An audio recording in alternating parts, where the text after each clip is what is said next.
আসসালামু আলাইকুম ডক্টর ইউনূস। বাংলাদেশকে নিয়ে কত নাটক করবা তুমি ডক্টর ইউনূস? খালেদা জিয়া মরা লাশ নিয়ে তুমি যে চাঁদাবাজি করতেছো, এই চাঁদাবাজি কি তোমার টিকবে?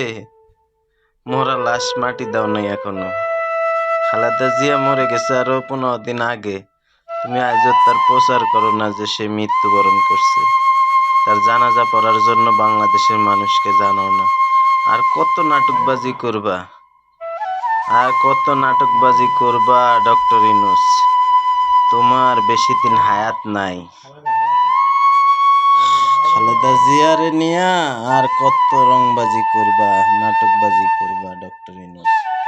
তোমার জীবনের ইতিহাস তুমি নিজে গড়ে নিতেছ।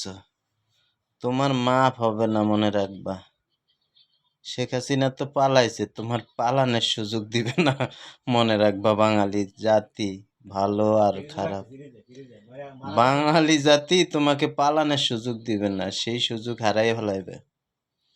এখনো সময় আছে, সোজা হয়ে যাও।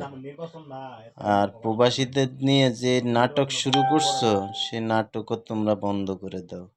আসিফ নজরুলও তোমার ভাই, দুই ভাই একসাথে যা শুরু করছো দেশেরে, তোমরা দেশ ধ্বংস করার জন্য আসছো। কেবল একজনের মাথায় গুলি করছে, দেখতে থাকো খেলা কোন দিকে পাল্টি নেয়।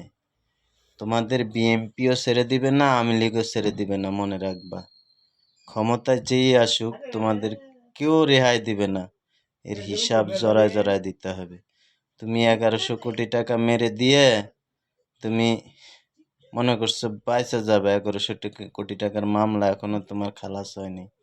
তুমি 500 না 600 কোটি টাকা দিয়ে তুমি জামিন ছিলা। তুমি ডক্টর ইউনূস শেখ হাসিনার নামে তুমি মামলা করো। হ্যাঁ, তোমার গোয়াতে লাল সুতা বাইরেবে। এই যে লাল গেঞ্জি গায়ে দিছি না, গোয়াতে লাল লাল রক্ত বাই করে ছাড়ে দিবে বাঙালি। বুঝতে পারছো?